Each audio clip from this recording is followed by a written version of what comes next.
الحمدللہ رب العالمین والعاقبۃ للمتقین والصلاۃ والسلام علی اشرف الانبیاء والمرسلین اما بعد۔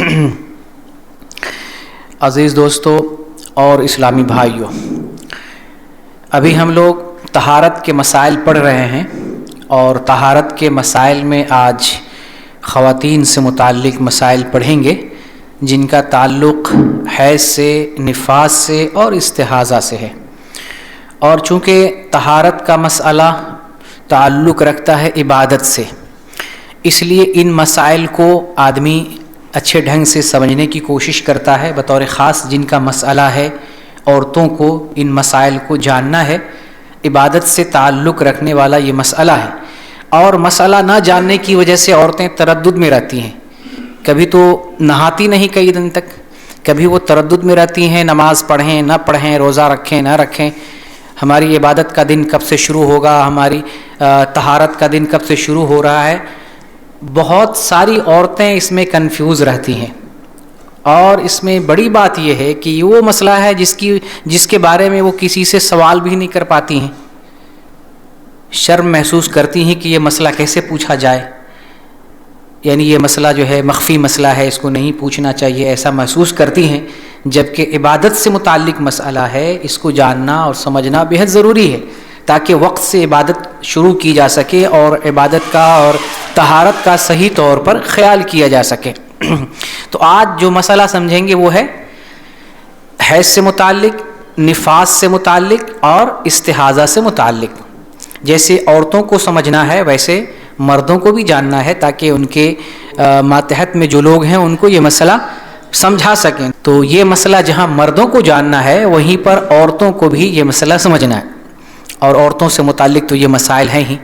عام طور سے عورتوں کی اگلی جو ہے شرمگاہ سے اگلے حصے سے 3 قسم کے خون کا اخراج ہوتا ہے، ان کے مسائل سمجھیں گے۔ ایک خون ہے جس کو حیض کا خون کہتے ہیں، ایک خون ہے جس کو استحاضہ کا خون کہتے ہیں، اور ایک خون ہے جسے نفاس کا خون کہتے ہیں۔ سب سے پہلے آپ جو ہے حیض کو سمجھیں۔ حیض جس کو لغوی اعتبار سے بہنا کہتے ہیں، چونکہ اس میں بھی خون بہتا ہے تو لغت میں اس کا معنی ہوتا ہے بہنا، اور شرعی اصطلاح میں حیض کہتے ہیں وہ طبعی خون ہے، فطری خون ہے جو بالغ عورت کے رحم سے شرمگاہ کے راستے سے متعین وقت میں، یعنی متعین وقت جو معلوم وقت ہے، اس وقت میں بغیر کسی سبب کے یا ولادت کے بغیر صحت مندی کی حالت میں جو خون جاری ہوتا ہے اسے حیض کا خون کہتے ہیں۔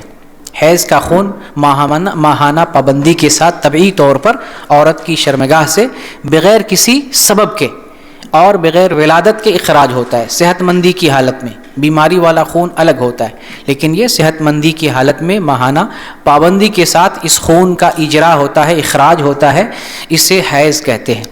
اور اگر بیماری کے سبب خون ظاہر ہو نکلے تو اسے کیا کہتے ہیں؟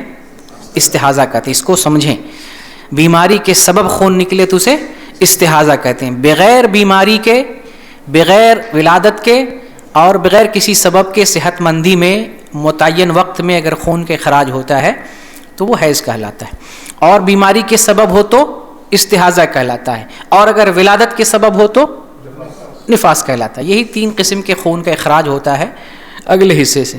اور پانی کا مسئلہ ایک الگ ہے، جو رطوبت کا اخراج ہوتا ہے عورتوں سے، جس کو لیکوریا کہتے ہیں، وہ مسئلہ الگ ہے۔ یہاں جو مسئلہ جو ہم جانیں گے وہ ہے خون سے متعلق، حیض، نفاس اور استحاضہ، ان 3 کے مسائل کو سمجھیں گے۔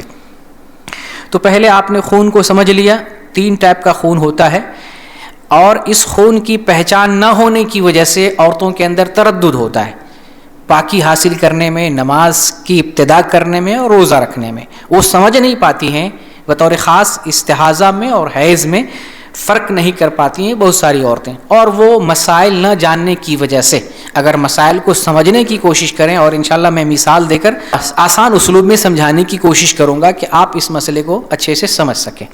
تو پہلے تو آپ سمجھ لیے کہ 3 ٹائپ کا خون ہوتا ہے، اور 3 ٹائپ کے خون میں یہ جو حیض کا خون ہے اس کی تھوڑی سی تفصیل سمجھ لیں۔ حیض کے خون کے کچھ صفات ہوتے ہیں، ان صفات کے ذریعہ اس خون کو پہچانا جاتا ہے، اور عام طور سے اس کے 3 صفات بیان کیے جاتے ہیں۔ حیض کا جو خون ہوتا ہے اس کے 3 صفات ہیں۔ عورتیں ان صفات کی بنیاد پر اس خون کو پہچان سکتی ہیں کہ یہ حیض کا خون ہے۔ وہ کون سے 3 صفات ہیں؟ پہلے نمبر پہ ہے کہ یہ خون گاڑھا ہوتا ہے۔ عام خون کیسا ہوتا ہے؟ پتلا ہوتا ہے، لیکن یہ خون گاڑھا ہوتا ہے، ایک صفت۔ دوسری صفت یہ ہے کہ اس کا رنگ سیاہی مائل ہوتا ہے۔ عام خون کیسا ہوتا ہے؟ سرخی مائل ہوتا ہے، لال رنگ کا ہوتا ہے، لیکن یہ سیاہی مائل، کالا پن اس کے اندر ہوتا ہے، دوسری چیز۔ تیسری صفت ہے کہ اس کے اندر بدبو ہوتی ہے۔ عام خون کے اندر بدبو، ابھی ہاتھ کاٹیں گے تو اس پہ بدبو آئے گی؟ نہیں آئے گی، لیکن حیض میں بدبو ہوتی ہے۔ تو یہ 3 صفات کے ذریعہ عورتیں یہ سمجھ پاتی ہیں کہ یہ جو خون جاری ہو رہا ہے یہ حیض کا خون ہے۔ تو حیض کے جو ہے 3 اوصاف ہیں عام طور سے، اور یہ خون منجمد نہیں ہوتا ہے، گاڑھا تو ہوتا ہے لیکن عام طور سے منجمد نہیں ہوتا، جمع نہیں ہوتا، جم جائے، پتھر بن جائے اور بہے نہ، ایسا نہیں ہوتا ہے، غیر منجمد ہوتا ہے۔ اور اس سلسلے میں حیض سے متعلق پہلا مسئلہ جانیں کہ حیض آنے کی کم سے کم مدت کیا ہے، اور حیض ختم ہونے کی کم سے کم عمر کیا ہے۔ مدت کہہ رہے ہیں، عمر کہہ رہے ہیں۔ حیض آنے کی سب سے کم عمر کتنے سال میں عورت کو حیض آنا شروع ہو جاتا ہے، اور کتنے سال کے بعد عورت کو حیض آنا بند ہو جاتا ہے۔ پہلا مسئلہ حیض سے متعلق یہ جانیں گے۔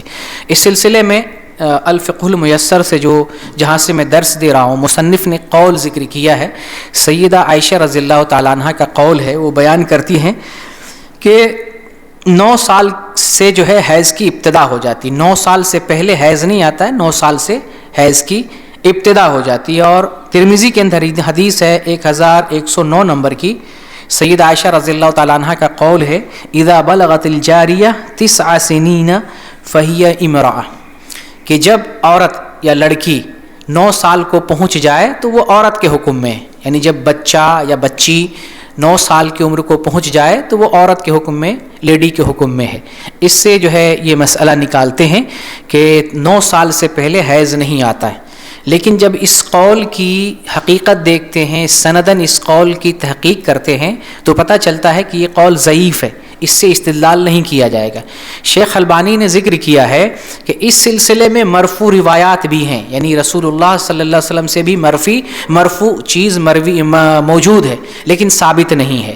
اور سیدہ عائشہ رضی اللہ تعالی عنہا کا یہ جو قول ہے، شیخ البانی کہتے ہیں اس کی سند کا مجھے علم نہیں ہے، اس کی سند ہے بھی یا نہیں ہے اس کا مجھے علم نہیں ہے۔ شیخ البانی نے اس کو ارواء الغلیل کے اندر 1829 نمبر صفحے پر ذکر کیا ہے۔ گویا کہ یہ جو بات کہی جاتی ہے کہ 9 سال سے پہلے حیض نہیں آتا، 9 سال سے حیض شروع ہوتا ہے، 9 سال کی عمر سے، یہ بات درست نہیں ہے۔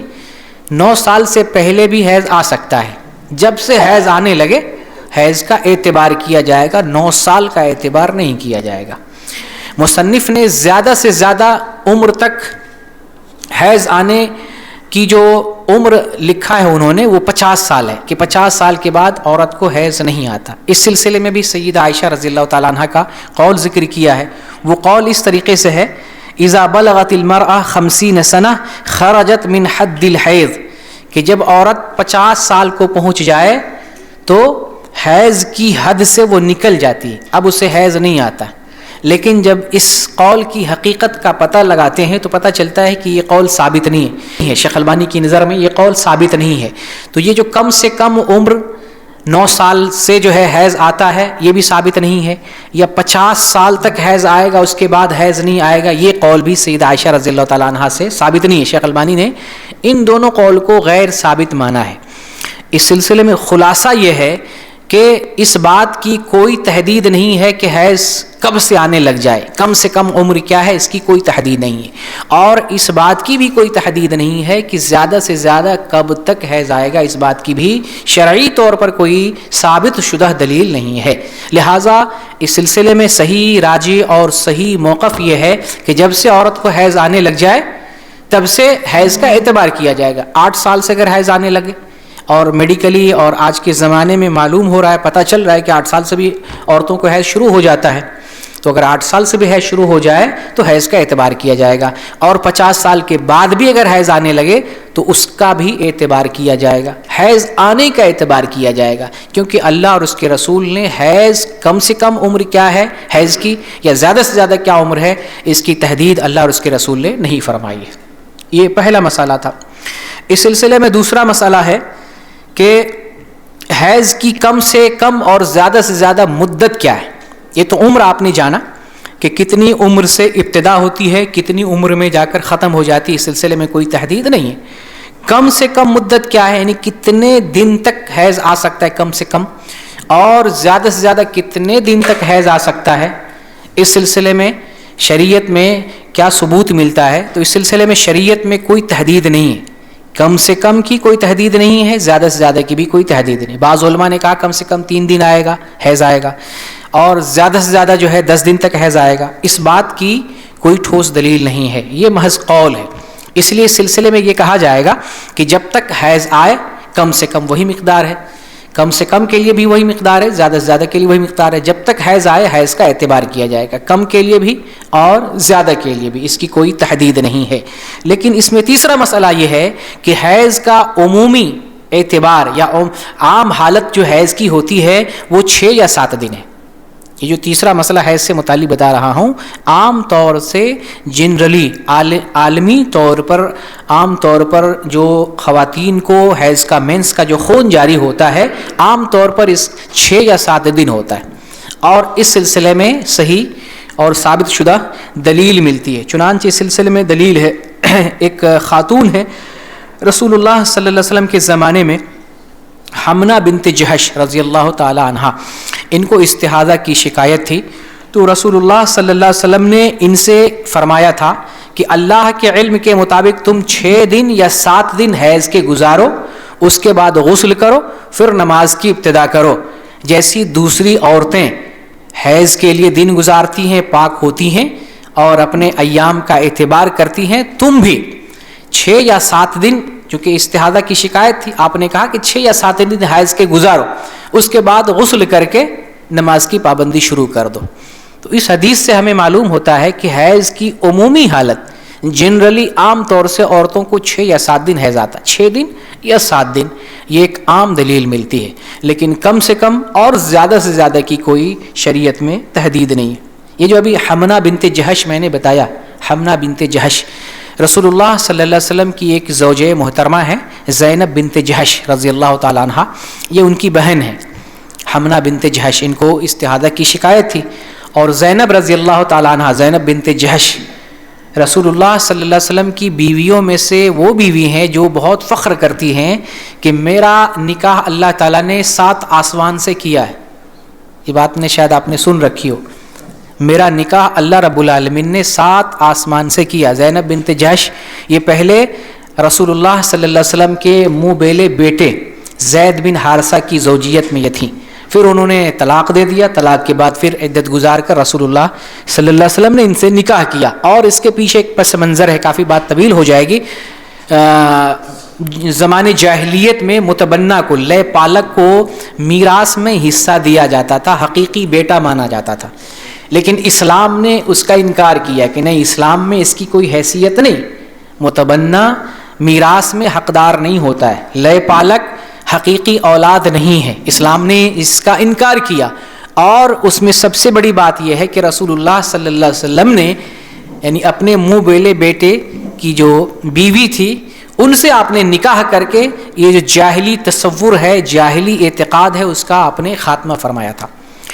تو زینب بنت جہش رضی اللہ تعالیٰ عنہ دوسری بیویوں پر فخر کرتی تھیں کہ میرا نکاح اللہ تعالیٰ نے 7 آسمان سے کیا ہے۔ بخاری میں کئی روایات ہیں، جیسے صحیح بخاری میں ایک جگہ ہے، وہ فرماتی ہے ان اللہ انکحنی فی السماء، اللہ نے میرا نکاح آسمان میں کیا ہے، اور بخاری ہی میں یہ الفاظ ہیں زوجنی اللہ تعالی من فوق 7 سماوات، اللہ تعالیٰ نے میرا نکاح 7 آسمان کے اوپر سے کیا۔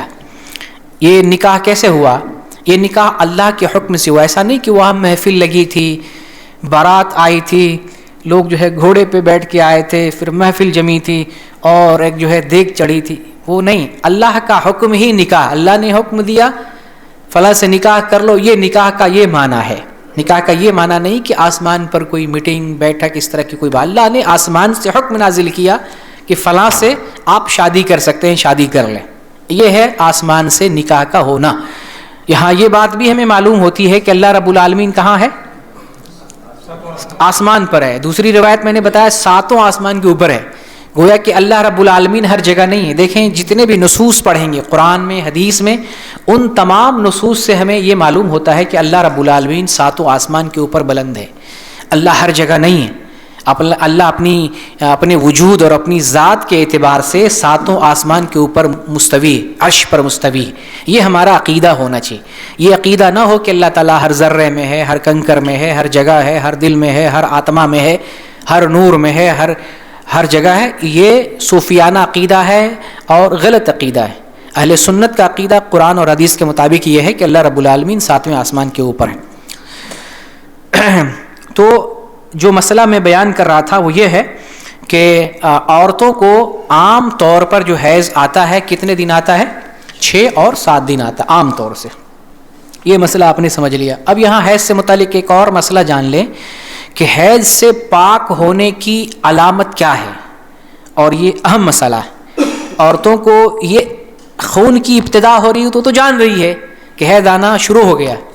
بند کب ہو رہا ہے، خشکی کب ہو رہی ہے، پاکی کب حاصل ہو رہی ہے، غسل ہم کو کب کرنا ہے، نماز کی ابتدا ہمیں کیسے کرنی ہے، یہ جاننا بہت زیادہ ضروری ہے تاکہ صحیح وقت پر غسل کرے اور صحیح وقت پر نماز کی ابتدا کر دے.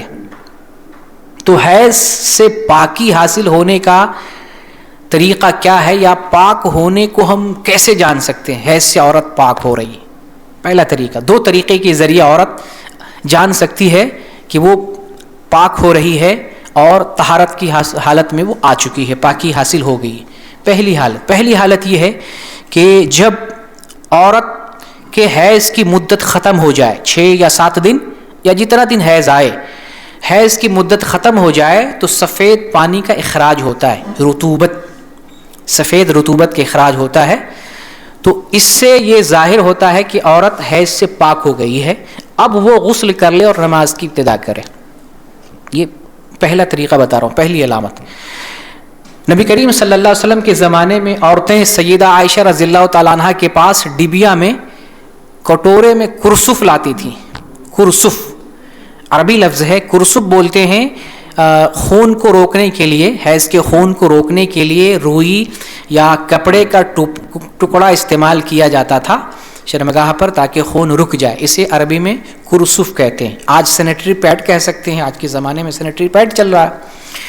تو ڈبیا میں وہ لے کر آتی تھیں اور پوچھتی تھیں کہ بتائیے مجھے پاکی حاصل ہو گئی کہ نہیں ہو گئی ہے.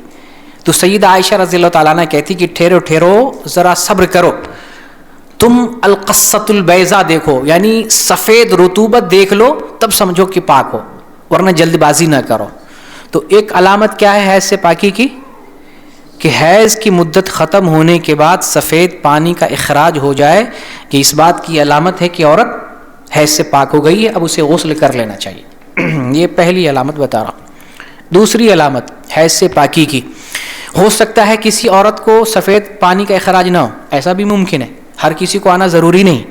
تو جس کو سفید پانی کا اخراج نہ ہو وہ اپنی خشکی کو اس طریقے سے جان سکتی ہے کہ حیض آتے آتے حیض آنا بند ہو جائے اور وہ جگہ خشک ہو جائے، پوری طرح خشک ہو جائے، اس طرح کہ خون نکلنا بند ہو جائے، حتیٰ کہ اس جگہ پر خون کے آثار بھی نہ ہوں.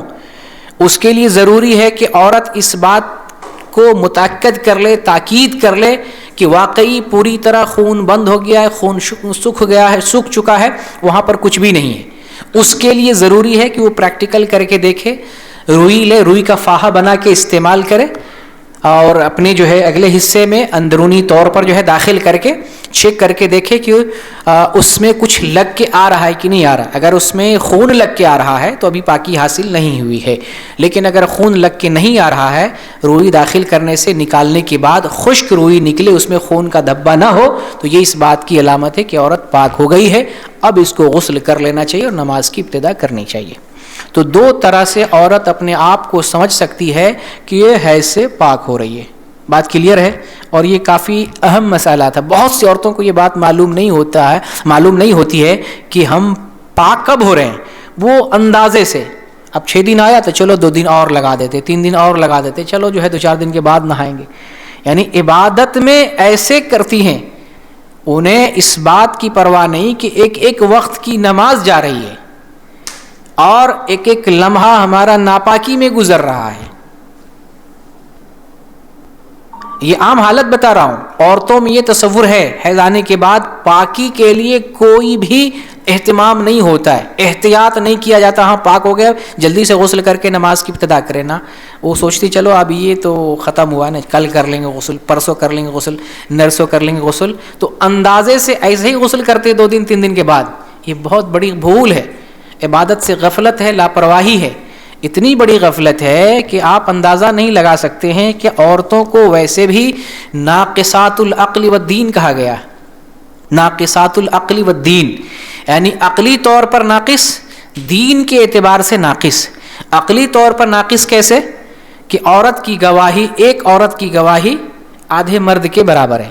یہ عقلی طور پر جو ہے نقصان ہے عورتوں کا. اور دین کے اعتبار سے عورتوں کا نقصان یہ ہے کہ کتنے دن مینس کے گزرتے ہیں, ان ایام میں نماز اور روزہ نہیں رکھ سکتی. تو دین کا نقصان ہو رہا ہے نا. ایک مرد پورے مہینے 30 دن نماز پڑھا ہے, ایک عورت جو ہے اگر 6 دن بھی مہینے میں نکال دے تو 23 دن یا 7 دن نکال دے, 23 دن یا جو ہے 24 دن عورتیں مہینے میں نماز پڑھ پاتی ہیں. پورے سال میں کتنی نمازوں کا اس سے نقصان ہو رہا ہے, کافی نقصان ہو رہا ہے عورتوں کا. پھر اس میں بھی پاکی حاصل کرنے میں ٹال مٹول کرے اور اندازے سے 2 دن 4 دن کے بعد عورت اگر غسل کر رہی ہے, نہا رہی ہے, تو نہیں, بہت جو ہے بے احتیاطی والی بات ہے. اس لیے اس مسئلے میں عورتوں کو چاق چوبند رہنا چاہیے. یہاں پر یہ مسئلہ بھی جانتے چلیں کہ عورت جب پاک ہوتی ہے, جیسے پاکی کی میں نے علامت بتائی, اور 2 طرح سے عورتیں معلوم کر سکتی ہیں کہ وہ پاک ہوئی یا نہیں ہوئی. اگر عورت پاک ہو جائے, طہر حاصل ہو جائے, حالت طہر عورت کو آ جائے, تو غسل کرنے کے بعد اور طہر کے بعد اگر کچھ اخراج ہوتا ہے, پیلے کلر کا, زرد کلر کا گدلا پانی نکلے, اس کا کوئی اعتبار نہیں کیا جائے گا. عورتیں سمجھتی ہیں کہ دوبارہ ری سٹارٹ ہو گیا ہے تو چلو اب پھر سے جو ہے نماز نہیں پڑھیں گے. یہ شرعی مسئلہ نہ جاننا ہے. اس لیے میں نے کہا نا کہ یہ طہارت کے مسائل جاننے ضروری ہیں تاکہ عبادت کا آپ صحیح سے خیال اور اہتمام کر سکیں. مسائل نہ جاننے کی وجہ سے عورتیں عبادت سے جو ہے لاپرواہی برت رہی ہوتی ہیں. اس سلسلے میں دلیل آتی ہے, ابو داؤد کی حدیث ہے 307 نمبر کی. ام عطیہ رضی اللہ تعالیٰ عنہ بیان کرتی ہیں, کنا لا نعد القدرہ والصفرہ بعد الطہر شیئا, کہ ہم لوگ طہر حاصل ہونے کے بعد قدرہ کو, گدلا پانی نکلنے کو, اور صفرہ زرد پانی کو, یعنی طہر حاصل ہو جائے اس کے بعد اگر مٹیالے رنگ کا, زرد رنگ کا, گدلے رنگ کا اگر پانی نکلے تو ہم اس کو کچھ بھی شمار نہیں کرتے تھے. لیکن یہ کب, یہ بھی سمجھے, طہر حاصل ہونے کے بعد, طہر سے پہلے نہیں. اگر ایک عورت کو مسلسل حیض آ رہا ہے, 3 دن مثلاً حیض کے صفات والے خون آئے, جیسے میں نے صفات آپ کو بتایا, اور اگر اس کے بعد 1 دن کچھ مٹیالے کلر کا خون آیا ہے تو وہ بھی حیض میں کاؤنٹ کیا جائے گا. کیوں؟ یہ کنٹینیو چل رہا ہے, انقطاع نہیں ہے. کنٹینیو اگر ہو رہا ہے تو درمیان میں اگر حیض کے صفات اگر ڈفرینس بھی ہو جائے تو اس کو حیض ہی مانا جائے گا. لیکن اگر طہارت حاصل ہو جائے, طہر حاصل ہو جائے, تو طہر حاصل ہونے کے بعد اگر زردی رنگ کا, زرد رنگ کا, مٹیالے رنگ کا کچھ ظاہر ہوتا ہے تو اس کو حیض میں شمار نہیں کیا جائے گا. یہ مسئلہ آپ نے سمجھ لیا. اب جو ہے یہ مسئلہ سمجھتے ہیں کہ حیض کی حالت میں عورتوں کے لیے کون کون سی چیزیں منع ہوتی ہیں, وہ کون سے کام ہیں کہ اگر حیض کی حالت ہو تو عورت انجام نہیں دے سکتی. اس سلسلے میں سب سے پہلا کام کہ عورت جو ہے ہم بستری کے قریب نہیں جائے گی. مردوں کو ایسی حالت میں اپنی بیوی کے پاس نہیں جانا چاہیے. اس سلسلے میں اللہ رب العالمین نے حکم دیا ہے. سورہ بقرہ میں اللہ تعالیٰ ارشاد فرماتا ہے, فَاعْتَزِلُوا النِّسَاءَ فِي الْمَحِيضِ وَلَا تَقْرَبُوهُنَّ حَتَّى يَطْهُرْنَ, کہ تم حیض کی حالت میں عورتوں سے دوری اختیار کرو, دور رہو یہاں تک کہ وہ پاک ہو جائے, پاک صاف ہو جائے. تو حیض کی حالت میں عورتوں سے قربت اختیار کرنا ممنوع ہے. قربت سے یہاں مراد ہم بستری فقط, باقی سونا, لپٹنا, چمٹنا, بوسو کنار جائز ہے اسلام میں، اس میں کوئی حرج کی بات نہیں. ہم بستری صرف منع ہے حیض کی حالت میں، اور جو ہے دیگر جو جائز کام ہے اس میں کوئی حرج کی بات نہیں. کب تک منع ہے؟ جب تک عورت پاک نہ ہو جائے. یہاں پاکی کا دو معنی اہل علم نے بیان کیا، حتیٰ یطہرنا، یہاں تک کہ عورت پاک نہ ہو جائے.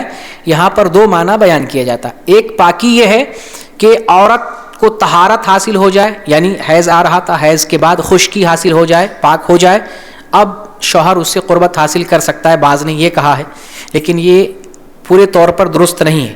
درست یہ ہے کہ عورت کو طہارت حاصل ہو جائے، پھر غسل کر لے، اب اس کے بعد شوہر کے لیے ہم بستری کرنا جائز ہے. پاکی کا مطلب یہ ہے طہارت بھی، طہارت کے بعد عورت غسل بھی کر لے، اب جو ہے ہم بستری کرنا جائز ہے، اس سے پہلے نہیں. لیکن اختلاف ہے، بعض علماء کہتے ہیں کہ اگر طہارت حاصل ہو گئی ہے تو جمع کیا جا سکتا ہے، لیکن بعض اہل علم کہتے ہیں نہیں. شیخ ابن باز کہتے ہیں اگر غسل سے پہلے، طہارت کے بعد گرچہ ہو لیکن غسل سے پہلے اگر ہم بستری کر لے تو کفارہ دینا پڑے گا. تو بہرکیف اس مسئلے میں تو بہرکیف اس میں اختلاف ہے. لیکن یہ تو ہے نا کہ جس مسئلے میں اختلاف پیدا ہو جائے وہاں احوط اور احتیاط والے مسئلے پر عمل کرنا چاہیے.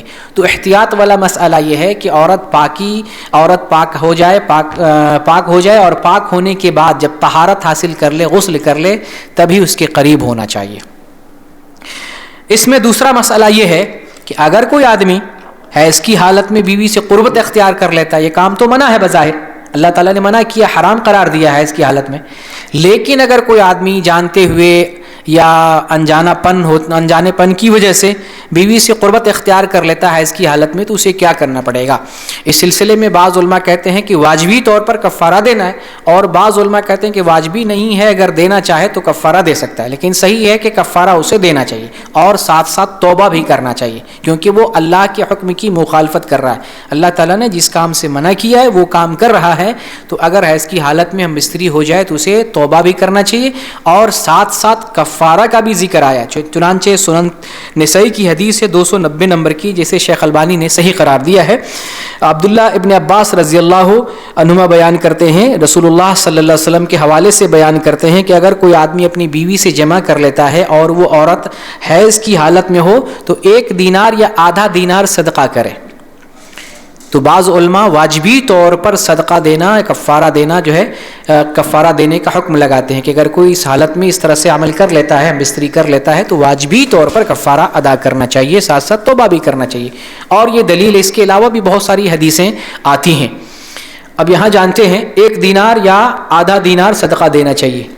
1 دینار اور آدھا دینار کا حساب میں کئی سالوں سے بتا رہا ہوں کہ 1 دینار اگر میں بتاؤں تو اس کا کیا مطلب ہوتا ہے. گرام کے حساب سے 1 دینار کتنا گرام بنتا ہے؟ گرام کے حساب سے 1 دینار کتنا گرام بنے گا؟ بھول گئے، ریوائز کرنا پڑے گا. 1 دینار جب بھی ہو، جب بھی آپ دینار کا لفظ پڑھیں تو 4.25 گرام ہوتا ہے، 4.25. 1 گرام کتنا بنتا ہے آج کے حساب سے؟ گرام کے حساب سے 24 کیرٹ کا سونا 4.25 گرام. تو اگر کوئی غلطی کرتا ہے حیض کی حالت میں تو 1 دینار دینا ہے کفارہ کے طور پر، اور یعنی 4.25 گرام سونا دینا ہے. 4.25 گرام سونا آج کے حساب سے انڈیا میں 1 گرام سونا لگ بھگ 15,000 کے حساب سے بنتا ہے. 4.25 گرام سونے کا تقریباً کتنا ریٹ ہو جائے گا؟ 60,000 سے بھی زیادہ ہو جاتا ہے. پاکستان میں 1 گرام سونا تقریباً 39,000 کے حساب سے، انڈیا سے بھی کافی آگے. تو 4.25 گرام سونا پاکستان میں لگ بھگ جو ہے 1.5 لاکھ بن جائے گا. ایک جو ہے موٹر سائیکل خرید سکتے ہیں اتنے میں جو ہے. تو بہرکیف اگر آدمی سے غلطی ہو جائے تو توبہ تو ہر حال میں کرے، اور اگر کفارہ دینے کی استطاعت ہو تو چاہے 1 دینار یا اگر کم از کم آدھا دینار بھی کفارہ دینے کی استطاعت ہو تو دینا چاہیے. ساتھ ساتھ اللہ سے توبہ کرنا چاہیے، اور توبہ ایسی ہو کہ پھر زندگی میں دوبارہ اس طرح کا عمل وہ نہ دہرائے. اب اس میں ایک اور مسئلہ جانتے ہیں، یعنی حیض کی حالت میں ممنوع کاموں میں ایک کام ہے، حیض کی حالت میں اللہ تعالیٰ نے طلاق دینے سے منع کیا ہے. اللہ اور اس کے رسول نے حیض کی حالت میں عورتوں کو، اپنی بیویوں کو طلاق دینے سے منع کیا ہے. حیض کی حالت میں کوئی بھی آدمی اپنی بیوی کو طلاق نہیں دے سکتا ہے. اللہ رب العالمین نے قرآن میں سورہ طلاق کی یہ پہلی آیت ہے، اور اس کو میں اچھے سے سمجھاؤں گا کیونکہ طلاق اور نکاح اس پر زندگی کا انحصار ہے، معمولی سی غلطی پر آدمی اپنی زندگی کو تہس نہس اور تباہ کر لیتا ہے، اور وہ معمولی غلطی صرف اس وجہ سے ہوتی ہے کہ شرعی مسئلہ ہم نہیں جانتے۔ اللہ رب العالمین نے قرآن میں سورۃ طلاق میں ارشاد فرمایا، یا ایھا النبی اذا طلقتم النساء فطلقوہن لعدتہن، اے نبی جب تم اپنی عورتوں کو طلاق دو تو کب طلاق دو؟ ان کو ان کی عدت میں طلاق دو۔ اس کا صحیح ترجمہ سمجھیں، عورتوں کو ان کی عدت میں طلاق دو یعنی عدت کے آغاز میں طلاق دو۔ اس کا مفہوم یہ مطلب یہ ہے کہ اگر زندگی میں ایسا کوئی مرحلہ پیش آ جائے، میاں بیوی کا نباہ نہ ہو سکے، جدائی اختیار کرنے کی نوبت آ جائے، شرعی طور پر شوہر کو بیوی سے الگ ہونے کے لیے عذر درپیش ہو جائے، الگ ہو سکتا ہے لیکن نباہ کرنے کی کوشش کرنی چاہیے۔ اگر طلاق کی نوبت آ جائے تو طلاق کیسے دینا ہے کہ جب عورت کو حیض آ جائے، حیض آنے کے بعد پاکی حاصل ہو جائے، طہر حاصل ہو جائے، اس طہر میں بغیر جمع کیے طلاق دینا ہے اور ایک طلاق دینا ہے۔ طلاق کا شرعی یہ طریقہ ہے۔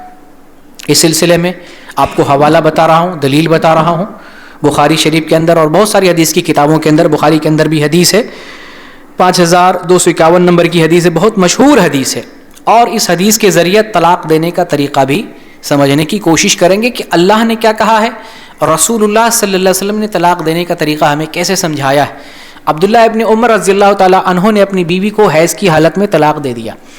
جب آپ صلی اللہ علیہ وسلم کو پتہ چلا کہ بیوی کو حیض کی حالت میں طلاق دے دیا ہے تو آپ نے غصے کا اظہار کیا، آپ ناراض ہوئے، آپ نے حکم دیا مرہ فلیراجعھا، اسے حکم دو، آپ ناراض اسے حکم دو کہ بیوی کو لوٹا لے، بیوی کو لوٹائے۔ اور آپ نے کیا کہا؟ اسے چاہیے کہ روک کے رکھے، الفاظ پہ غور کرے۔ آپ نے حکم دیا اپنی بیوی کو روک کے رکھے یہاں تک کہ پاک ہو جائے، پھر حیض آئے، پھر پاک ہو جائے، پھر اگر چاہے تو بیوی کو روکے یا چاہے تو بیوی کو طلاق دے دے۔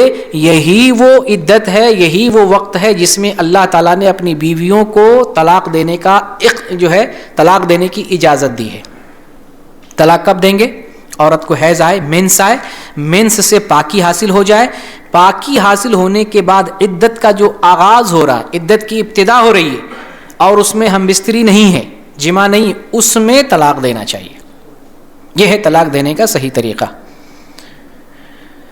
تو اگر کوئی آدمی طلاق دینا چاہے تو حیض کی حالت میں نہ دے، حیض سے جب عورت پاک ہو جائے، پاک ہونے کے بعد جب طہر شروع ہو جائے، طہر کے آغاز میں طلاق دے اور بغیر چھوئے، بغیر ٹچ کیے ہوئے طلاق دینا چاہیے۔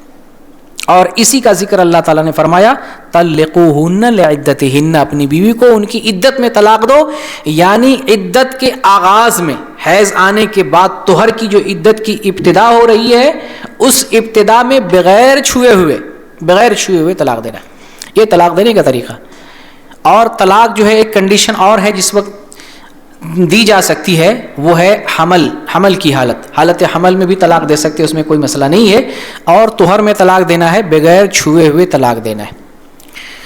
اب اگر آدمی ایک ساتھ 3 طلاق بول دیتا ہے، طلاق، یہ سارے مسائل، اس میں کافی تفصیل ہے۔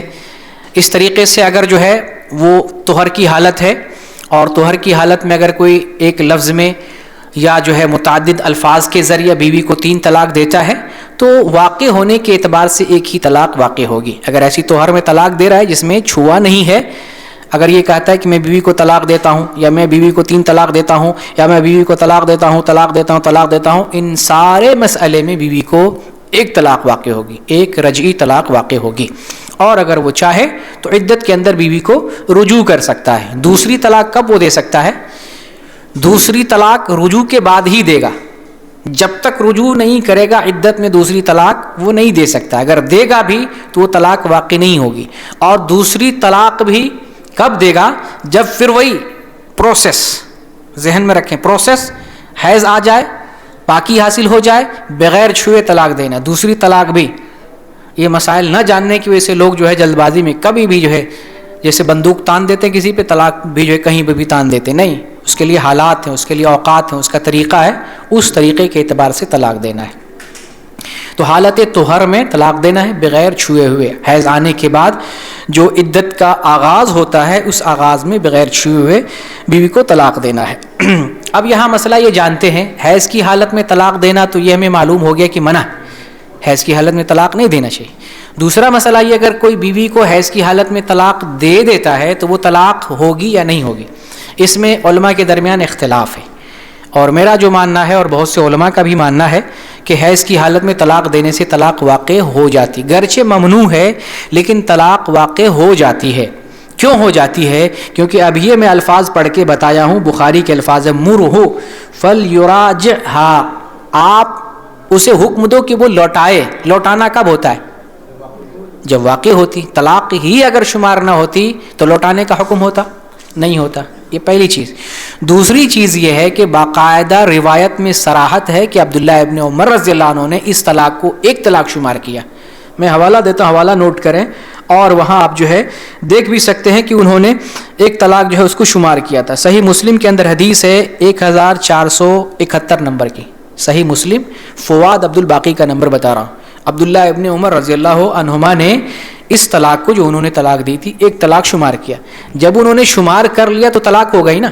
بعض علماء کہتے ہیں طلاق واقع نہیں ہوتی، اختلافی مسئلہ ہے، لیکن بہرکیف بہت سے علماء کہتے ہیں کہ حیض کی حالت میں بھی طلاق دینے سے طلاق واقع ہو جاتی ہے. اب حیض کی حالت میں جو ممنوع کاموں میں سے ایک کام ہے کہ حیض کی حالت میں عورت نماز نہیں پڑھے گی.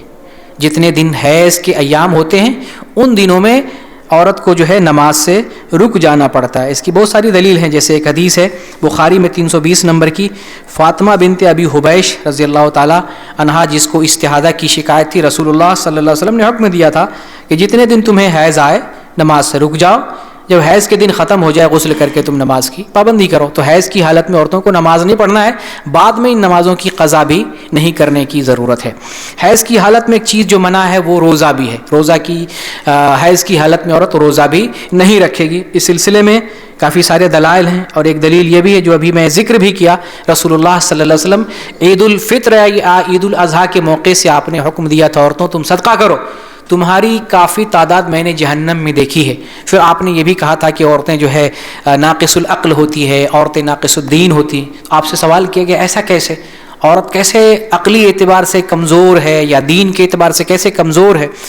تو آپ نے بتایا عقلی اعتبار سے عورت کمزور اس لیے ہے کہ ایک عورت کی گواہی آدھے مرد کے برابر ہے، اور دین کے اعتبار سے عورتوں کا جو نقصان ہے وہ یہ ہے کہ حیض کی حالت میں عورت نماز اور روزہ کی پابندی نہیں کرتی ہے، یہ دینی اس کا نقصان ہوتا ہے. تو اگر عورت کی گواہی، ایک عورت کی گواہی آدھے مرد کے برابر ہے، اس کا مطلب یہ نہیں کہ عورت کا مقام کم ہے، عورت کن ذہن ہوتی ہے، عورت کے اندر عقل نہیں ہوتی ہے، عورت تعلیم یافتہ نہیں ہوتی ہے. ایک عام مستوی رکھا گیا، عورتوں کے اندر بھول پن ہوتا ہے. عورتوں کی اس میں کوئی توہین نہیں، عورتوں کی فطرت میں بھول پن ہوتا ہے. آپ زندگی بھر کھلائیں، ایک دن جھگڑا ہو جائے وہ کہے گی کبھی کچھ نہیں جانا، جبکہ اس کو سارا پتہ ہے، سب پتہ ہے. چپل یہی لا کے دیتے ہیں، ناز نخرے یہی برداشت کرتے ہیں، اتنا عمدہ سوٹ یہی خرید کے دیتے، سارا کچھ پتہ ہے، پورے بدن پہ اس کا خریدا ہوا، کہتے کچھ نہیں آپ لا کے دے رہے ہیں، زندگی میں کبھی کچھ نہیں کیا اس کو سب. تو اس کے اندر بھول پن ہے. اسی لیے سورہ بقرہ میں اللہ تعالیٰ نے ذکر کیا ہے، یہ گواہی کا ذکر کیا ہے کہ جب تم قرض لو، معاملات کرو تو اپنے معاملات کو لکھ لو، دو گواہ بنا لو. اگر دو مرد نہ ملے تو کیا کرو؟ دو عورتوں کو کر لو اور ایک مرد کو کر لو. تو وہاں عورتوں کا ذکر کر کے اللہ تعالیٰ نے اس بات کا ذکر کیا کہ ایک عورت دوسری عورت کو یاد دلائے. عورتوں کے اندر بھول پن ہوتا، بھول جاتی ہیں عام طور سے. کیوں؟ کیونکہ ان کے ذمہ گھریلو ذمہ داری ہوتی ہے، یہاں وہ انتظام، یہ انتظام، وہ انتظام، بھول پن ہوتا ہے. تو ایک دوسرے کو یاد دلانے کے اعتبار سے عورتوں کی گواہی جو ہے آدھے مرد کے برابر رکھا ہے. اور اس میں اسلام حفاظت چاہتا ہے، کسی کا حق ضائع نہ ہو. اگر کچھ لکھا گیا ہے تو کسی کی بھول کی وجہ سے کسی کا نقصان نہ ہو. اللہ تعالیٰ نے اس لیے ایسا دین اور اس طرح سے سسٹم اور ایسی حفاظت کی ہے. تو اس میں عورتوں کے لیے جو ہے کوئی جو ہے کمزوری کی بات نہیں ہے. بہت ساری عورتیں بہت عقل مند ہوتی ہیں، بہت تعلیم یافتہ ہوتی ہیں، بہت سمجھدار ہوتی ہیں، بہت ہو سکتی ہیں، لیکن جو عام جنرل مستوی ہے اللہ تعالیٰ نے اسی حساب سے شریعت میں حکم دیا ہے. حیض کی حالت میں ایک ممنوع کام ہے طواف کرنا. عورت حیض کی حالت میں طواف نہیں کر سکتی ہے. حج کر رہی ہے، عمرہ کر رہی ہے، حیض آنے لگے سب کچھ کرے گی لیکن طواف نہیں کرے گی. عمرہ پہ گئی ہے، عمرہ پہ نکل گئی ہے، طواف کر رہی تھی، وہیں سے سٹاپ کر دے گی، لیکن طواف کر لیا، اگر صحیح کر رہی تو کیا کرے گی؟ کمپلیٹ کر سکتی، عمرہ کمپلیٹ کر لے گی. صرف حیض کی حالت میں طواف منع ہے. اور حج کے دنوں میں حج کرتے ہوئے اگر حیض آ جائے طواف سے رک جانا ہے، باقی حج کے جتنے بھی کام ہوتے ہیں، مینا میں رکنا ہے، عرفات جانا ہے، مزدلفہ آنا ہے، کنکری مارنا ہے، بال کٹانا ہے، قربانی کرنا، سارے کام عورت انجام دے سکتی ہے. تو حیض کی حالت میں طواف کرنا ممنوع ہے. جب پاک ہو جائے عورت تبھی طواف کر سکتی ہے. رسول اللہ صلی اللہ علیہ وسلم نے سیدہ عائشہ رضی اللہ تعالیٰ عنہا کو حکم دیا تھا، جب ان کو حیض کی حج کے دوران جو ہے حیض آ گیا تھا، آپ نے کہا تھا کہ تم ویسے ہی کرو جیسے حجاج لوگ کرتے ہیں، صرف تم طواف سے رک جانا، جب تم پاک ہو جانا تب تم طواف کرنا.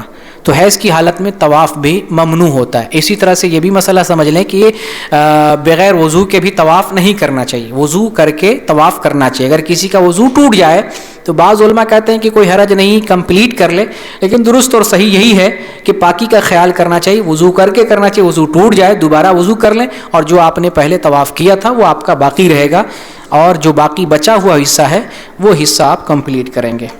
حیض کی حالت میں ایک تلاوت کا مسئلہ ہے، یہ اختلافی مسئلہ ہے. مصنف نے جو قول ذکر کیا ہے وہ یہ بیان کرتے ہیں کہ علماء کا رجحان یہ ہے کہ حیض کی حالت میں عورت تلاوت نہ کرے، کچھ بھی نہ کرے، الا یہ کہ اگر کوئی مدرسہ ہے، معلمہ ہے، اس کو پڑھانا ہے، سبق یاد کرنا ہے، کوئی روزانہ کا معمول اور روٹین ہے، سبق بھولنے کا خطرہ خدشہ ہے، تو ایسی صورت میں وہ قرآن کی تلاوت کرے، ورنہ نہ کرے.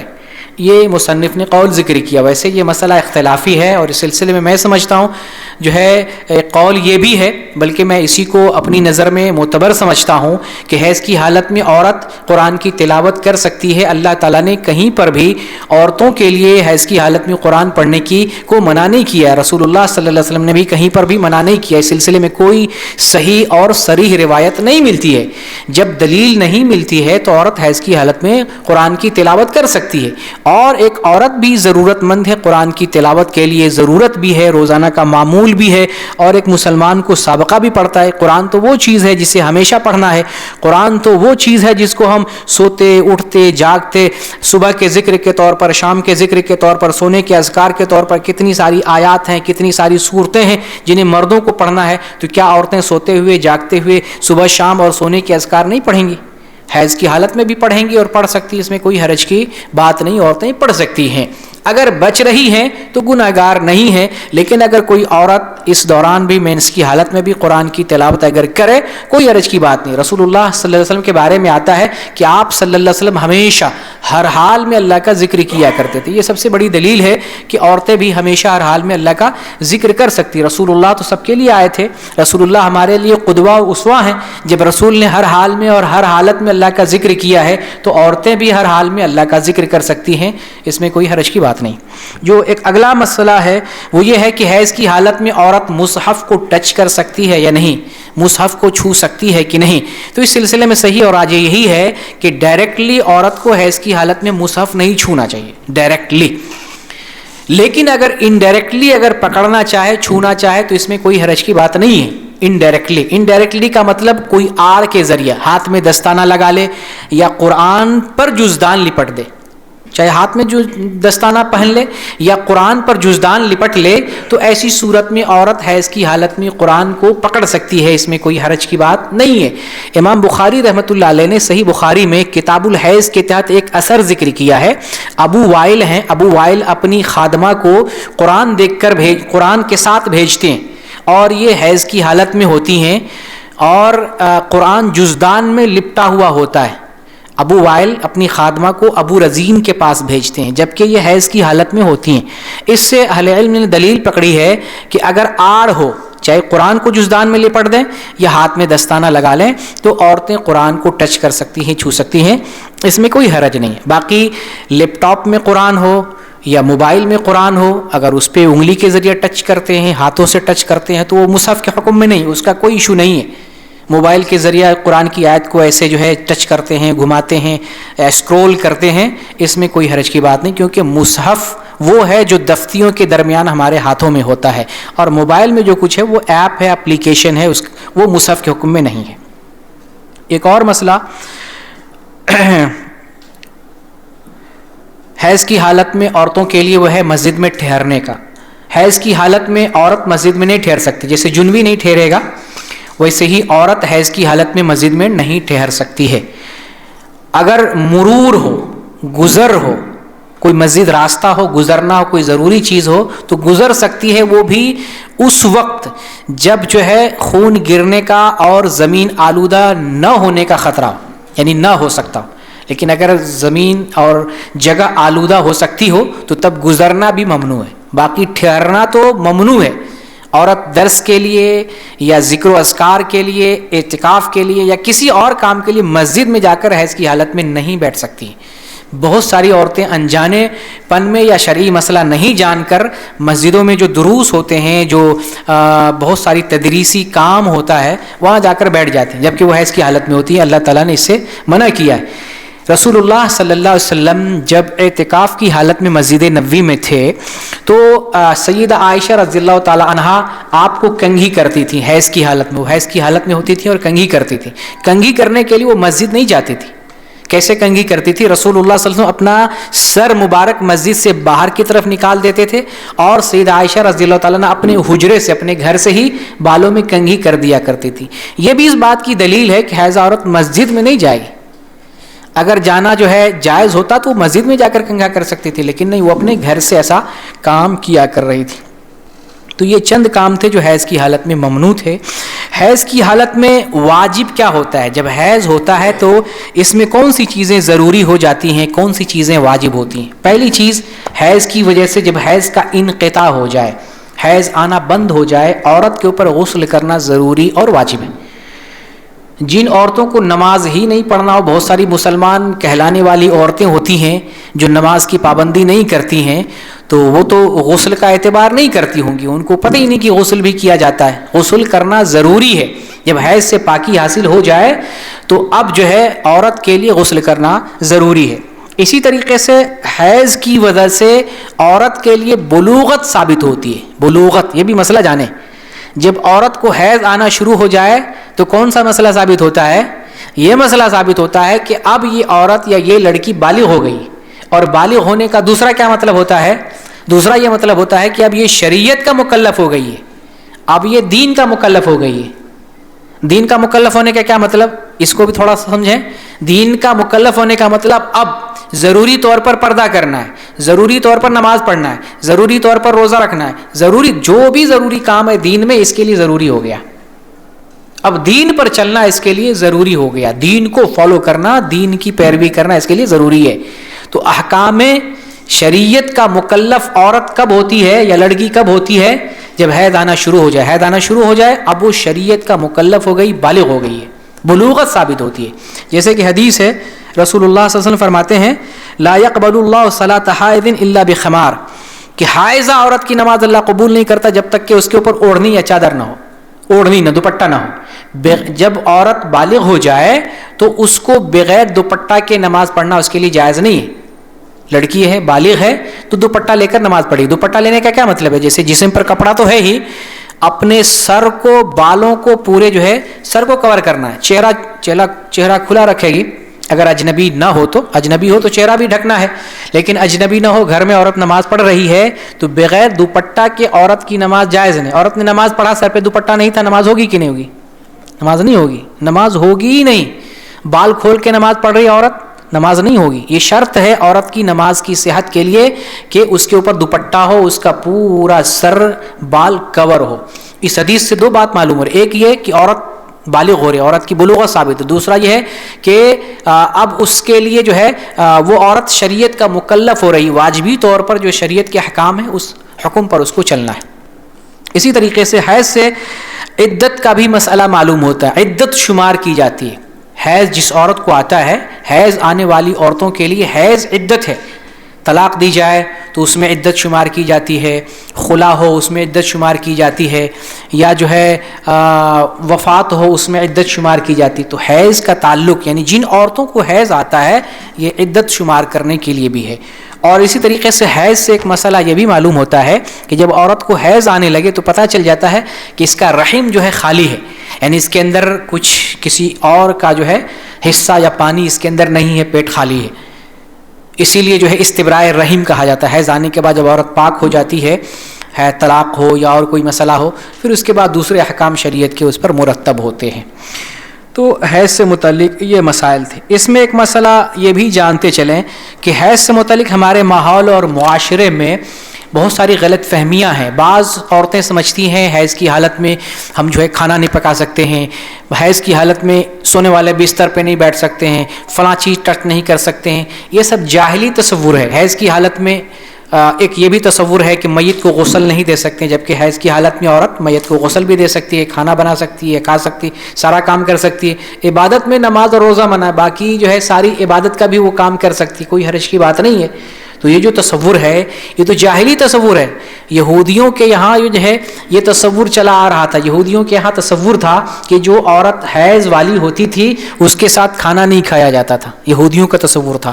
پھر یہودیوں کا حیض والی عورت کے گھر میں لوگ نہیں رہتے تھے، اس کو الگ کر دیا جاتا تھا۔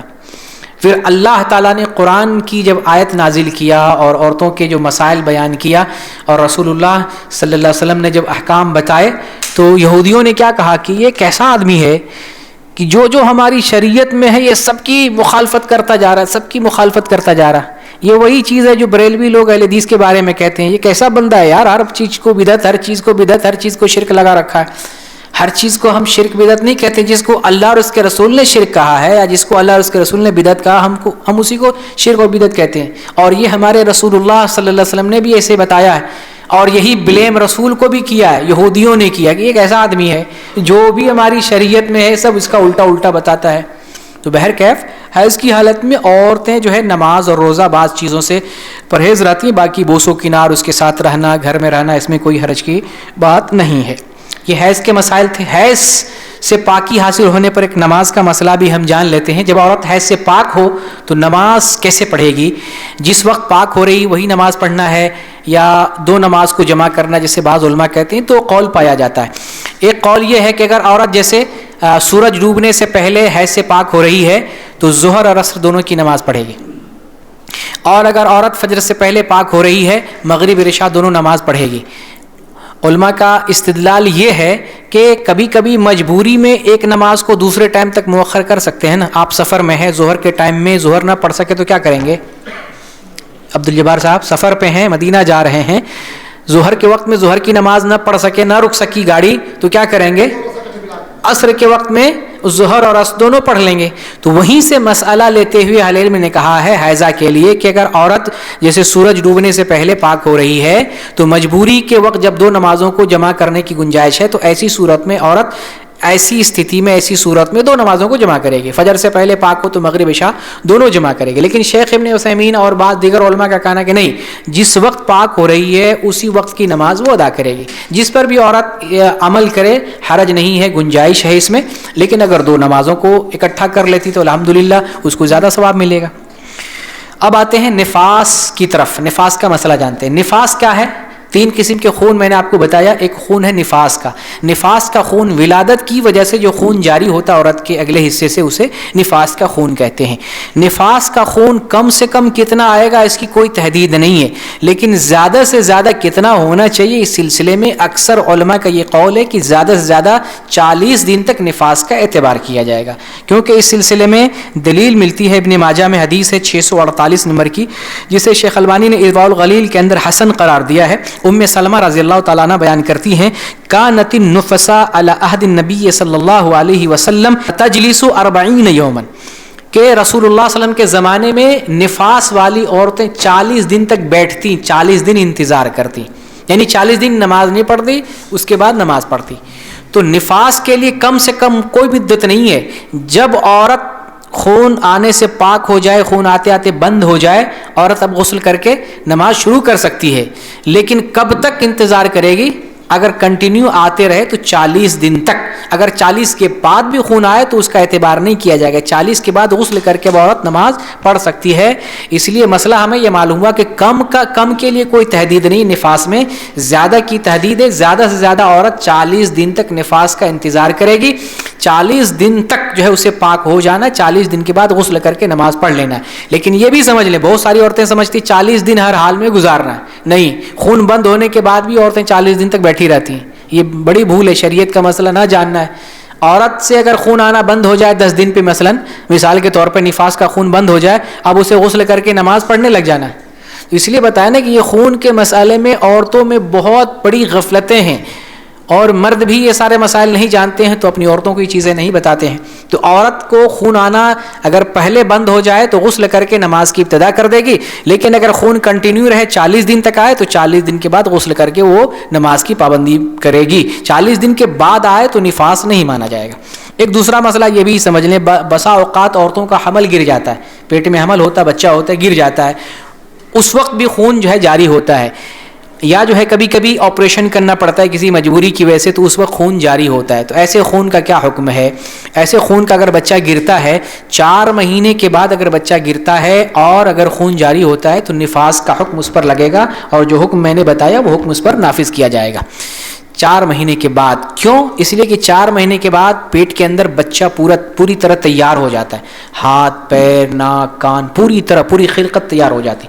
4 مہینے سے پہلے اگر بچہ گرتا ہے، ساقط ہوتا ہے حمل، تو اس پر اگر وہ خون جاری ہوتا ہے تو اس پر نفاس کا حکم لاگو نہیں ہوگا، وہ بیماری کا خون مانا جائے گا، اس میں عورت نماز کی پابندی کر سکتی ہے. تو یہ نفاس کا مسئلہ تھا. اب آتے ہیں آخری مسئلہ جانیں گے، وہ ہے استحاضہ کا، اور اس میں عورتوں کو کنفیوژن ہوتا ہے، اس کو اور اچھے سے سمجھنا ہے. میں مثالیں دے کر سمجھاؤں گا. عہد رسول میں بعض ایسی خواتین تھیں جن کو استحاضہ کا مسئلہ تھا، تو آپ صلی اللہ علیہ وسلم نے ان کو ان کے حالات کے اعتبار سے مسئلہ بتایا ہے، عمل کرنے کا حکم دیا ہے. مثالوں کے ذریعے آپ کو سمجھاؤں گا، حالات کو آپ سمجھیں. خاص طور سے میں اپنی بہنوں کو متوجہ کروں گا کہ ان مسائل کو سمجھیں، استحاضہ کے مسائل کو. استحاضہ کسے کہتے ہیں؟ بیماری کی وجہ سے، یا عورتوں کی شرمگاہ کے اندر ایک رگ ہوتی ہے، خون کی رگ ہوتی ہے، وہ رگ پھٹ جانے کی وجہ سے خون جاری ہوتا ہے، اسے استحاضہ کا خون کہا جاتا ہے. ٹھیک ہے؟ تو استحاضہ کے خون میں عورت کے لیے سب سے پہلے جاننا یہ ہے کہ کرنا کیا چاہیے، کیا ضروری ہے عورتوں کے لیے استحاضہ کے وقت. استحاضہ کے وقت پہلا مسئلہ یہ ہے کہ جب حیض کی مدت ختم ہو جائے اور استحاضہ کی ابتدا ہو رہی تو غسل کر لینا چاہیے، اس کے بعد نماز کی ابتدا کرنا چاہیے، پہلا کام. دوسرا یہ ہے کہ استحاضہ کی حالت میں عورتوں کو صفائی کا خیال کرنا چاہیے. کیسے کرنا چاہیے؟ جسم کی صفائی کرے، کپڑے کی صفائی کرے، دھل کر پورے جسم کو. اب اس کے بعد سینیٹری پیڈ یا کوئی ایسا کپڑا لگائے جس کی وجہ سے خون نہ گرے، جیسے عہد رسول کی خواتین کرسف کا استعمال کیا کرتی تھی. خون نہ گرے، خون جو ہے نہ گرے، تو کپڑے کا استعمال کرے. اور اس کے بعد جب نماز پڑھے گی تو ہر نماز کے لیے نیا وضو کرنا ہے. ہر نماز کے لیے استحاضہ کی حالت میں نیا وضو کرنا ہے. جیسے ظہر کا وقت ہو رہا ہے تو وضو کب کریں گے؟ نماز کا وقت داخل ہونے کے بعد. ظہر سے پہلے اگر عورت وضو کر رہی تو اس کا اعتبار نہیں کیا جائے گا، وہ لغو مانا جائے گا. ظہر کا وقت داخل ہو رہا ہے تو اب وقت داخل ہونے کے بعد نیا وضو کرنا ہے. اس وضو سے ایک وقت کی جتنی نمازیں چاہے پڑھ سکتی ہے. ایک وضو سے جتنی نمازیں پڑھے، ہر نماز کے لیے الگ الگ وضو نہیں، ایک بار وضو کرے، ایک وضو سے جتنے وقت کی نماز ہے، جتنے نمازیں سب پڑھ سکتی ہیں. پھر دوسرا وقت داخل ہو جائے تو دوسرا وضو سے کرنا پڑے گا. یعنی ہر نئے وقت میں داخل ہونے کے لیے ہر نماز کے لیے نیا وضو سے کرنے کی ضرورت ہے. بعض روایتوں میں غسل کرنے کا ذکر آیا کہ استحاضہ والی عورت غسل کرے پھر نماز پڑھے. یہ استحبابی مسئلہ ہے، استحبابی ہے، صرف وضو کرنا کافی ہے ہر نماز کے لیے، مستحاضہ کے لیے. اب آپ کو بتاتا ہوں جو سمجھنا ہے. استحاضہ والی عورتیں وہ یہ نہیں جان پاتی ہیں کہ ابھی جو خون آ رہا ہے یہ مینس کا خون ہے یا استحاضہ کا خون ہے. یہ بہت ساری عورتوں کا مسئلہ ہے، نہیں سمجھ پاتی ہیں. تو میں مثال دے کر آسان لفظوں میں سمجھاؤں گا اور آپ کو بھی سمجھنا ہے. استحاضہ کی 3 حالتیں، استحاضہ کی 3 حالتیں. جس عورت کے ساتھ بھی استحاضہ کا مسئلہ ہے، 3 میں سے کوئی ایک حالت ہو سکتی. پہلی حالت استحاضہ کے سلسلے میں یہ ہے کہ عورت کو یہ پتا ہو کہ اسے کتنا دن حیض آتا ہے. بہت ساری عورتوں کی عادت معلوم ہوتی ہے، دن مقرر ہوتا ہے، اتنے ہی دن پابندی کے ساتھ ہر مہینے حیض آتا ہے. تو اگر عورت کو اپنا دن معلوم ہو، متعین ہو، مقرر ہو، تو یہ عادت والی عورت ہو گئی. مستحاضہ والی وہ عورت جس کو ہم معتادہ کہہ سکتے ہیں، یعنی ایک عادت والی عورت. تو اگر ایسی عورت کو استحاضہ کی شکایت ہو، اور جیسے مثال کے طور پہ 10 دن ایک عورت کو جو ہے خون آ رہا ہے اور اس کی عادت رہی ہے 3 دن حیض آنے کے، 3 دن حیض کی عادت رہی ہے، 10 دن خون آ رہا ہے، تو آپ بتائیے کیا کرے گی؟ وہ اپنے وقت پہ صرف 3 دن نماز سے رکے گی. سمجھ گئے؟ اس کو معتادہ کہتے ہیں، عادت والی عورت. استحاضہ کی پہلی حالت عادت والی عورت، اس کو ہمیشہ 3 دن حیض آیا، اب استحاضہ کی شکایت ہو گئی تو ہر مہینے وہ کیا کرے گی؟ اپنے وقت پر 3 دن نماز سے رک جائے گی. 3 دن رکنے کے بعد اب غسل کرے گی. میں یہ بھی بتایا کہ استحاضہ یہ حیض کے لیے ضروری ہے نا غسل کرنا، تو 3 دن حیض کاؤنٹ کرے گی، پھر حیض سے پاکی کے لیے غسل کرے گی. اب 3 دن کے بعد چوتھے دن سے کیا کرے گی؟ وہ نماز شروع کر دے گی. یہ کون سی صورت ہے؟ وہ عورت جس کو اپنی عادت معلوم ہو، اپنا وقت معلوم ہو. اس کی میں دلیل دیتا ہوں. رسول اللہ صلی اللہ علیہ وسلم کے زمانے میں آپ صلی اللہ علیہ وسلم نے ام حبیبہ رضی اللہ تعالی عنہا کو حکم دیا، رہی رسول اللہ صلی اللہ علیہ وسلم کی بیوی ہیں، اور ان کو بھی استحاضہ کی شکایت تھی. بہت دنوں تک جو ہے ان کو شکایت رہی، تقریباً 7 سال تک جو ہے اس مرض میں یہ مبتلا رہی. آپ صلی اللہ علیہ وسلم نے ان کو حکم دیا، امکثی قدر ما كانت تحبس کی حیضتک ثم اغسلی وصلی. صحیح مسلم کی حدیث ہے 334 نمبر کی، کہ تمہیں پہلے جتنے دن حیض آتا تھا اتنے دن رک جاؤ، اس کے بعد غسل کرو، نماز پڑھو. اب ان کی جو حالت تھی رسول اللہ صلی اللہ علیہ وسلم نے ان کو ان کے حساب سے بتایا کہ تمہیں اپنی عادت معلوم ہے، اپنی عادت کے حساب سے حیض کا دن شمار کر لو، پھر اس کے بعد غسل کرو، اس کے بعد نماز پڑھنے لگ جاؤ. یہ پہلی صورت. دوسری صورت استحاضہ کی ہے کہ وہ عورت جس کو عادت معلوم نہ ہو لیکن حیض کے صفات کے ذریعے وہ حیض کو پہچان لے، اس کو ممیزہ کہتے ہیں. تمیز والی عورت، حیض کو اپنی علامات اور اپنے جو ہے صفات کے ذریعے پہچاننا، ایسی عورت کو کہیں گے ممیزہ، تمیز کرنے والی عورت. تو جس کو عادت نہیں معلوم ہے لیکن تمیز کرنے والی عورت ہے، حیض کیا ہے استحاضہ کیا ہے ڈفرینس کر لے رہی ہے، تو یہ عورت کیا کرے گی؟ حیض کو اپنے صفات کے ذریعے پہچان کر حیض میں حیض کا اعتبار کرے گی. جب حیض کا ڈفرینس ختم ہو جائے، استحاضہ کے صفات آ جائیں، اب وہ استحاضہ مان کر استحاضہ کے حساب سے عمل کرے گی. اس سلسلے میں آپ کو دلیل دے رہا ہوں. دوسری دلیل جو رسول اللہ صلی اللہ علیہ وسلم کے زمانے میں ایک صحابیہ ہیں، فاطمہ بنت ابی حبیش، ان کو بھی استحاضہ کی شکایت تھی. تو رسول اللہ صلی اللہ علیہ وسلم نے ان سے کہا کہ جب کالے رنگ کا خون آئے، کالے رنگ کا، آپ نے فرمایا کالا رنگ پہچان لیا جاتا ہے اور یہی جو ہے حیض کا رنگ ہے. آپ نے فرمایا اذا کان دم الحیضہ فانہ اسود یعرف، کہ جب کالا رنگ آئے پہچان لیا جاتا ہے یہی حیض کا رنگ ہے، کالا رنگ. فاذا کان ذلک فامسکی عن الصلاۃ، جب یہ رنگ نظر آئے کالا رنگ، نماز سے رک جاؤ. فاذا کان الاخر فتوضئی وصلی فانما هو عرق، اور جب اس رنگ کالا رنگ کے علاوہ دوسرا رنگ آئے تو کیا کرو؟ تو تم وضو کرو اور نماز پڑھو، کیونکہ وہ عرق ہے، یعنی ایک رگ ہے، رگ پھٹنے کی وجہ سے جو ہے خون آ رہا ہے. تو یہ دوسری حالت، یعنی تمیز والی صفات کے ذریعے عورت پہچان لے رہی ہے کہ ہاں کالا رنگ ہے، کالا رنگ کے علاوہ دوسرا رنگ ہے، تو رنگ کے ذریعے، اور میں آپ کو پہلے ہی بتا دیا حیض کی صفات 3 ہیں، صفات کے ذریعے ہم حیض کو پہچان لیں گے اور استحاضہ کو بھی ہم پہچان لیں گے.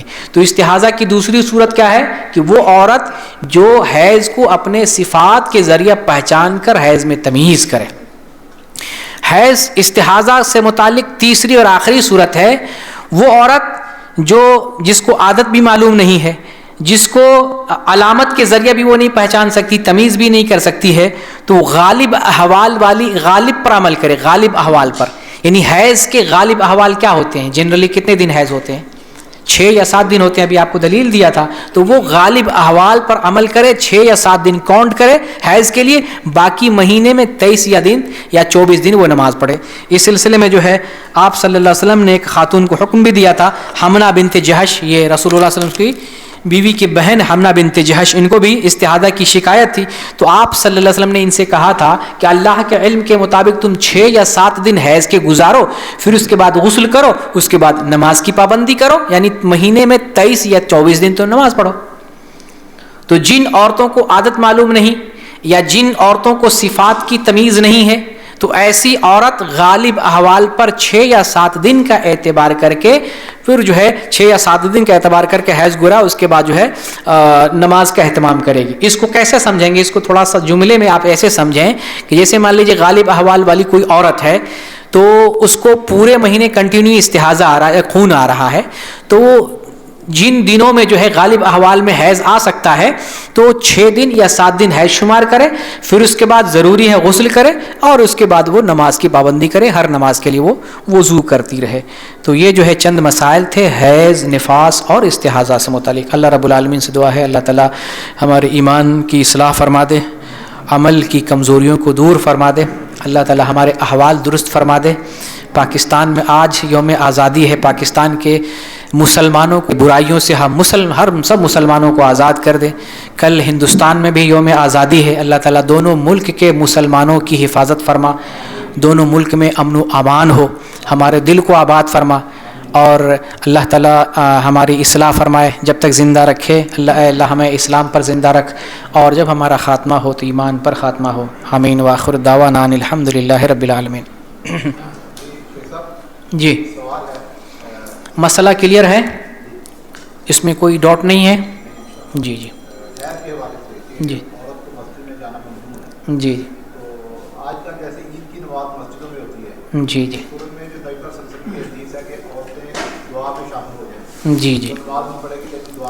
جی جی کافی اچھا سوال ہے۔ جیسے رسول اللہ صلی اللہ علیہ وسلم نے حیضہ عورت کو بھی عیدگاہ نکلنے کا حکم دیا ہے، تو اگر عورت حیض کی حالت میں ہو اور عید کی نماز مسجد میں پڑھی جائے تو وہ عورت کیا کرے گی؟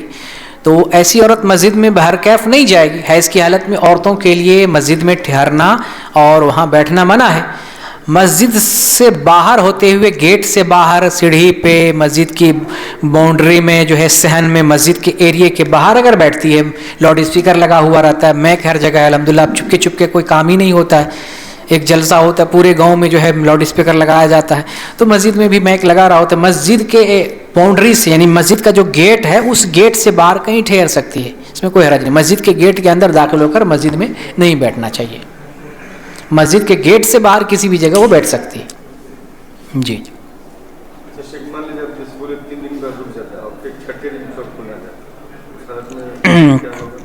3 دن کے بعد عورت کو چھٹے دن خون آتا ہے۔ ہاں تو یہ بھی بہت سارے عورتوں کو پرابلم ہوتا ہے کہ ایک عورت کو 3 دن حیض آئے، پھر 2-3 دن رک کے پھر کچھ دن کے بعد حیض آئے۔ اس میں سب سے پہلے تو میں نصیحت کروں گا اپنی بہنوں کو اور مردوں کو بھی، جو ترنت جو ہے دوا لا کر کے میڈیسن لا کر کے حیض روکنے کے لیے دوا دے دیتے ہیں، ایسا نہ کریں۔ جتنی بھی میڈیسن آتی ہیں حیض روکنے کے لیے عام طور سے اس کا نظام حیض پر بہت برا اثر پڑتا ہے، اور پھر اس کے بعد حیض کبھی کم آئے گا کبھی زیادہ آئے گا، عورت پریشان ہو جاتی۔ کبھی بھی زندگی میں حیض روکنے والی دوا نہ کھائیں، الا ہے کہ کبھی بہت کوئی عذر درپیش ہو جائے، پہلی چیز۔ دوسرا یہ ہے کہ اگر عورت کو جو ہے 2 مرتبہ جیسے جو ہے رک کر حیض آتا ہے تو اس میں مسئلہ سمجھنا ہے۔ جیسے 3 دن حیض کے صفات والا حیض آیا ہے تو حیض ہی مانا جائے گا، اور پھر اس کے بعد رک کر کوئی دوسرے کلر کا گدلا پانی آیا، کچھ دوسرے ٹائپ کا پانی آیا ہے تو حیض نہیں مانا جائے گا۔ لیکن حیض کے صفات والا ہی اگر کوئی خون آیا ہے 2 دن رک کر بھی، اس کا بھی نام حیض ہی ہوگا، اس میں بھی نماز پڑھنے سے عورت کو رک جانا ہے۔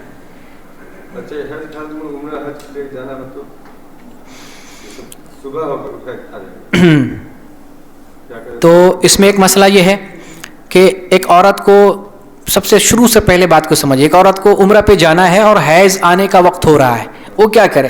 اور اسلام نے بہت ساری سہولتیں سیفٹی دی ہیں، وہ عمرہ میں شرط لگا لے کہ اگر کوئی جو ہے رکاوٹ آ جائے تو میں حلال ہو جاؤں گی، فَإِنْ حَبَسَنِي حَابِسْ فَمَحَلِّي حَيْثُ حَبَسْتَنِي، اگر کوئی عذر درپیش ہو جائے تو میں وہاں حلال ہو جاؤں گی جہاں مجھے کوئی رکاوٹ درپیش ہو جائے۔ پھر اگر احرام باندھنے کے بعد کسی بھی جگہ حیض آ جائے وہ احرام کھول دیتی ہے، اس کے اوپر عمرہ پورا کرنا ضروری نہیں ہوتا ہے۔ تو ایک شرط لگا لیں، ایک چیز یہ۔ دوسری چیز یہ ہے کہ میقات پر گئی اور عمرہ کرنا ہے، میقات پر پہنچتے ہوئے حیض آ گیا تو اس حالت میں بھی احرام باندھ سکتی ہے حیض کی حالت میں، لیکن مکہ پہنچ کر وہ رکی رہے گی جب تک وہ پاک نہ ہو جائے۔ پاک ہونے کے بعد، اور وہ یہ بھی سمجھیں احرام باندھنے کے بعد وہ حالت احرام میں رہے گی وہ، ٹھیک ہے، جب تک پاک نہیں ہو جاتی۔ پاک ہونے کے بعد غسل کرنے کے بعد اب وہ جو ہے دوبارہ عمرہ کرے گی، جانا کہیں نہیں، کیونکہ وہ احرام کی حالت ہی میں ہے، احرام کی حالت میں ہے۔ تو حیض کی حالت میں بھی احرام باندھ سکتی ہے عورت، اور اگر باندھ لیا ہے ابھی عمرہ باقی ہے تو وہ انتظار کرے گی یہاں تک کہ پاک ہو جائے۔ پاک ہونے کے بعد اب وہ مسجد حرام جا کر کے مکمل عمرہ کرے گی، مسجد عائشہ وغیرہ نہیں جانا، لوگوں کو نہیں پتہ ہے کہ جو ہے اب تو غسل کیے پھر ادھر جانا پڑے گا. نہیں, وہ احرام میں باقی ہے, ناخن نہیں کاٹنا ہے, خوشبو نہیں لگانا ہے, صرف حیض کی شروعات ہوئی, باقی احرام اس کا اپنی جگہ پر باقی ہے. اور اگر طواف میں حیض آنے لگے طواف سے رک جائے, سعی میں اگر حیض آنے لگے تب سعی کمپلیٹ کر لے, کیونکہ سعی کے لیے کیا کہتے ہیں وضو شرط نہیں, پاکی شرط نہیں. دوسرا مسئلہ یہ بھی جان لیں کہ سعی کا جو حصہ اور ایریا ہے, حائضہ عورت وہاں ٹھہر بھی سکتی ہے, مسجد حرام میں وہ داخل نہیں ہے. مطاف جو ہے مسجد حرام ہے, لیکن مسعی سعی کرنے کی جگہ مسجد حرام میں داخل نہیں ہے. سمجھ رہے ہیں عرفان صاحب؟ اس لیے حائضہ عورت مسعی میں سعی والی جگہ میں بیٹھ بھی سکتی ہے, اس جگہ پر. وہ مسجد حرام کا حصہ نہیں ہے, اس سے الگ حصہ ہے.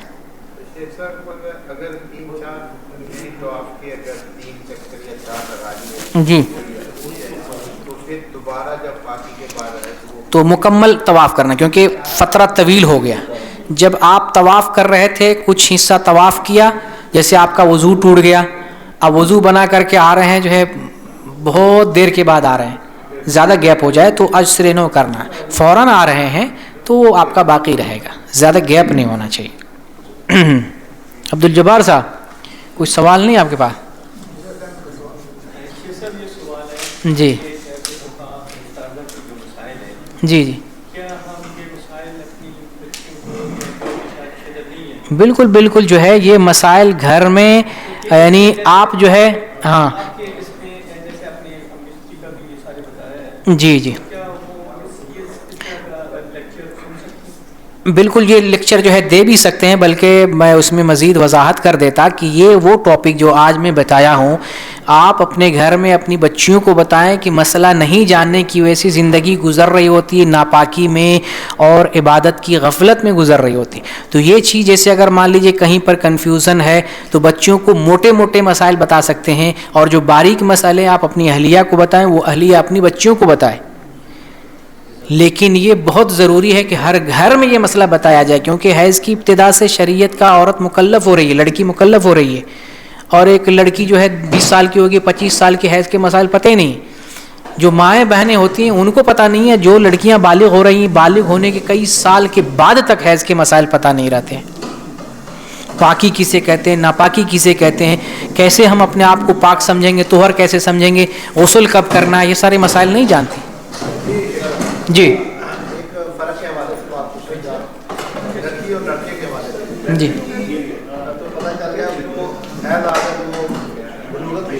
جی جی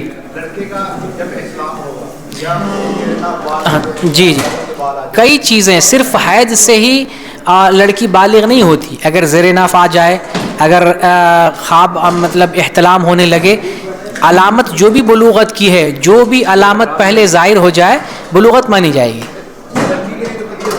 ہاں لڑکے کے لیے بھی, لڑکے کو اگر مان لیجیے داڑھی آنے لگے بالغ ہو گیا, زیر ناف آ جائے بالغ ہو گیا, احتلام ہونے لگے بالغ ہو گیا. جو بھی, ایسا نہیں کہ صرف داڑھی سے, جو بھی پہلے نمبر پہ جو چیز آ جائے بلوغت کی, اسے بالغ مانا جائے گا. اس کا کوئی مسئلہ نہیں, اللہ تعالیٰ جب بلوغت کی نشانی ظاہر ہو تبھی بالغ مانا جائے گا. جی